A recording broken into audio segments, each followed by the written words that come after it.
Creating a shortcut on your desktop is really easy. There are several ways of doing it. I'm going to show you a couple of my favorite ways. The first thing I'm going to show you is how to set a shortcut onto your desktop that takes you to a website. So one of the websites you probably use pretty often in district is Eduphoria. So I'll just get to the Eduphoria login page.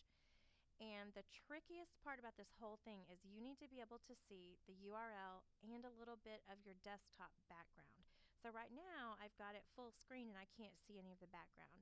So I'm going to come over into the upper right hand corner. I'm going to click the Restore Down button. It's the one in the middle.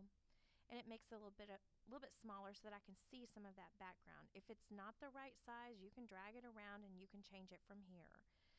So I go up to the top of the internet window to my URL field. I need to click on the image that's right in front of the URL. So click on it and then I just simply drag it over to the desktop. When I let go, it pops the shortcut onto my desktop. It really couldn't be any easier. Now, I may not want it to say Eduphoria School Objects Login, so I can right click and rename it. And that gives me the ability to get rid of this and just name it Eduphoria. You can see that you could really name it anything. So when I close this, you'll notice I have this shortcut on my desktop. When I double click on it, it automatically opens that particular link. You could do this for your gradebook, you could do this for Eduphoria or any other site you visit pretty frequently. Another type of shortcut you might want to create is to a program that's loaded on your computer.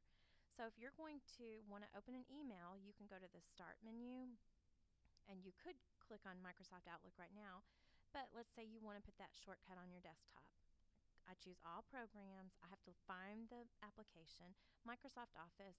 Here's Microsoft Outlook 2010. You could use any of these. I right click on it, choose Send To, and in that flyaway menu it says Desktop Create Shortcut. Click on that, and there it is. Again, if I want to rename that for any reason, I right click on it and rename. I would probably leave it just like that. It's very easy to do. You can link to websites, you can link to applications, you can even link to documents you have saved in your computer.